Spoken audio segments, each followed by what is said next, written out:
6 na buwang isasara ang Kamuning Flyover sa Quezon City simula sa May 1. Yan ay para magbigay daan sa isasagawang repair dito ng DPWH.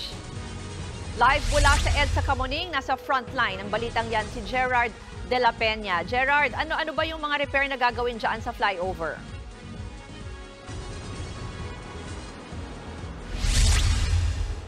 Ruth, halos katulad ng huling repair na ginawa dito sa tulay 2 taon na ang nakakaraan, aayusin ulit ng Department of Public Works and Highways itong Kamuning Flyover dahil dun sa ilang cracks at para na rin patibayin ito laban sa malalakas na lindol. At sa gagawing repair ngayon, asahan na raw ang napakatinding traffic dito sa paligid, partikular na dito sa bandang Kamuning.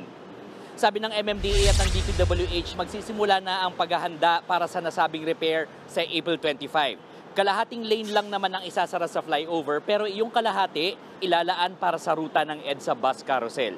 Sabi ng DPWH, kailangan ng kumpunihin ng tulay na ito dahil kailangan patibayin ito bilang paghahanda sa tinatawag na the big one o yung malalakas na lindol.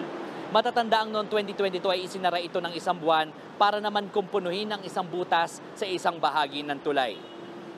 Ruth, isa itong Kamuning Flyover doon sa mga na-identify ng Japan International Cooperation Agency o JICA na mga tulay na maaaring bumigay kapag tumama nga itong tatawag natin na big one o yung malakas na lindol.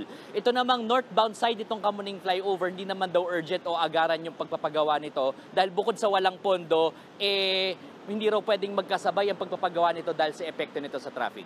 Ruth. Nako Gerard, yung binanggit mo, nakalahati yung isasara, sigurado yan magta-traffic dyan sa bahagi na yan. May abiso ba sa mga motorista para sa posibleng alternative na ruta na pwede nilang madaanan?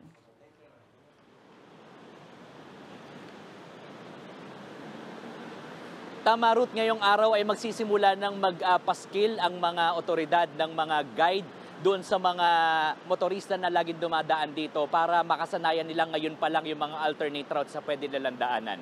Ruth. Maraming salamat, Gerard de la Peña.